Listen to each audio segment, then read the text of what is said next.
ಕಟ್ಟಡದ ಪರಿಯ ನಿಟ್ಟಿಗೆಯಂತು ಕಂಡೀತು, ಗಟ್ಟಿ ನಿಲದದು ಬೀಳೆ ಗೋಡೆ ಬಿರಿಯುವುದು. ಸೃಷ್ಟಿಕೋಟೆಯಲ್ಲಿ ನೀನೊಂದಿಟಿಕೆ, ಸೊಟ್ಟಾಗೆ ಪೆಟ್ಟು ತಿನ್ನುವೆ ಜೋಕೆ ಮಂಕುತಿಮ್ಮ. ಈ ಕಗ್ಗದಲ್ಲಿ ಡಿ ವಿ ಜಿಯವರು ಸೃಷ್ಟಿಕರ್ತ ಈ ಪ್ರಪಂಚನ ಒಂದು ಕಟ್ಟಡದ ಥರ ಅಂತ ಹೋಲಿಸಿದ್ದಾನೆ ಅಂತ ಹೇಳ್ತಾರೆ.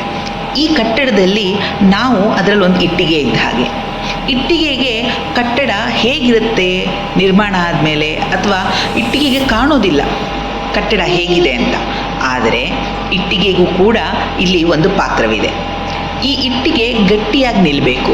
ಇದು ಗಟ್ಟಿಯಾಗಿ ನಿಲ್ಲದೆ ಹೋದರೆ ಆ ಗೋಡೆ ಬಿರುಕು ಬೀಳುತ್ತೆ.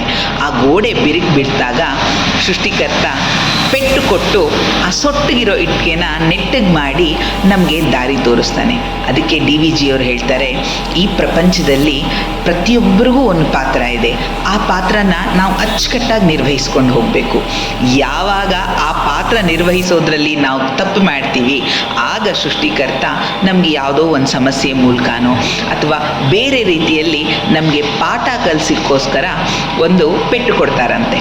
ಆ ಪೆಟ್ಟು ತಿನ್ನೋ ಬದಲು ನೀನು ಸರಿಯಾಗಿರಬೇಕು ಅಂತ ಹೇಳಿ, ಜೋಕೆಯಾಗಿರು ಅಂತ ಹೇಳಿ ನಮ್ಮಲ್ಲಿ ಜಾಗೃತಿ ಮೂಡಿಸ್ತಾರೆ. ವಂದನೆಗಳು.